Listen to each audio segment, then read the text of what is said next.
Okay guys, this video is about circuit testing 3 from Voltmeter Challenge. A couple of you asked me for an overview or a review of the tricks to get through this module in circuit testing 4. So that's what we're going to do here. So we'll start circuit testing 3.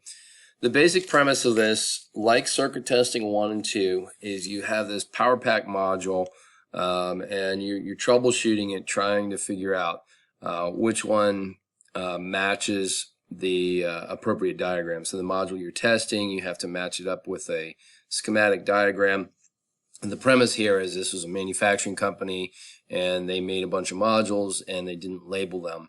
And so now we got to go back through and match them up to the schematics that they have. So what we have is a voltmeter, and you have this power pack unit. You have two leads on the positive side, you have 2 leads on the negative side, and you're trying to match it up with the schematic itself. As you're doing this module, there'll be a source. There's going to be 2 loads. Most of the time the loads are exactly identical. Sometimes it will be a 2/3, 1/3 distribution where you have one of the loads is twice the amount of the other load itself. So here we go. Let's get started. And here's what we got to look at. So you have V1 at 19 volts. That is, your source is 19 volts. And in this particular case, we have 2 4K ohm resistors. The value of the resistance isn't quite as important. You don't necessarily have to calculate out using Ohm's law. If you know that across a circuit, the loads, when they are exactly the same, whether it's 2K, 4K, 10, whatever it may be, they're going to get an equal distribution, or they're going to half the source voltage. So as we look at this particular circuit, the 19 volt supply is going to be divided in half. Half of that will go over the 4K ohm, and half of that will go over R2's 4K ohm. And so keeping that in mind, and keeping in mind where you connect your probes and what you're reading on the probes, will help guide you through this particular circuit. All the time you want to think about what is literally between the probes. What is between the positive and the negative probe?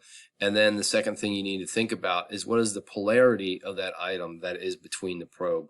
So right now there is a strategy to this, but right now I'm just going to randomly hook up my probes to the 2 bottom wires here. The reading on that is 0. I can instantly eliminate a lot of the choice options down here just by knowing that my readout here is 0, which means there is no load and there is no source between the probes. So when we look at this between green and red, and I just want to literally draw a path between green and red, well, in this case R2 is between the probes, so A can be eliminated. Now when I look for B here, B is a 0 between the probes, so B is a possible option. I can eliminate C because R2 is between the probes. I need to consider D because if we look between the probes here, it's just a straight shot. There's no load, there's no battery. So right now we're looking at B or D as a possibility. I can eliminate E because there's a load between the probes. I need to consider F because there is nothing between the probes here. So we have 3 options we're looking at.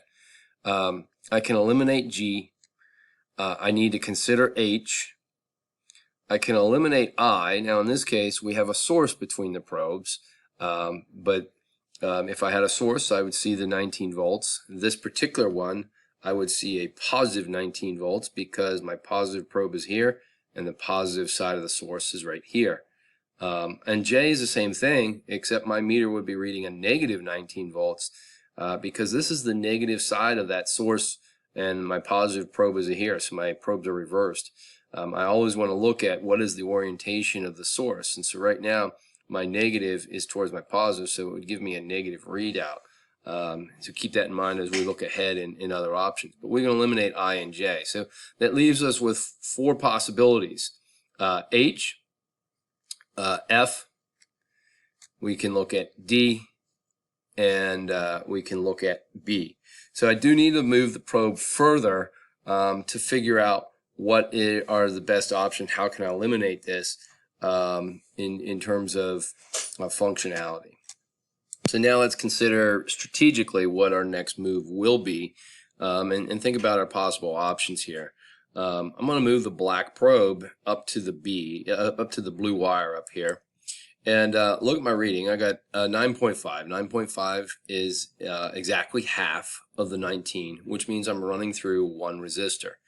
Also, I have a positive value, so that brings me down to really two possible options.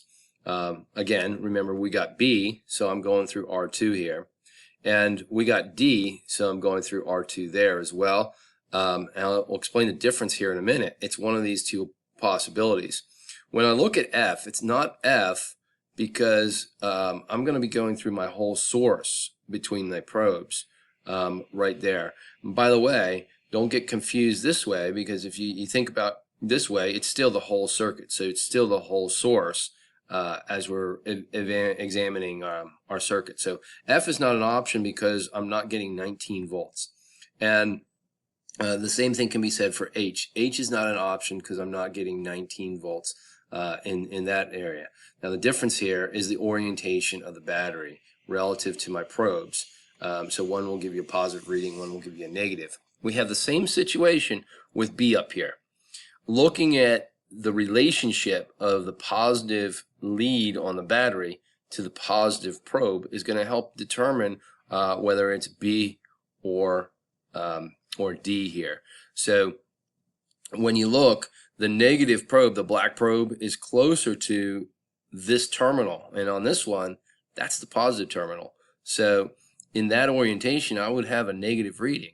Whereas in B, the negative black probe is closer to the negative terminal, and the positive red probe is closer to the positive terminal. So my solution here with just 2 clicks is B. I was able to eliminate it and narrow it down. So you select B, and then you go ahead and grade that item, and we're correct. So that's what we'll do as we're looking and trying to figure out the best approach to analyzing circuit wiring.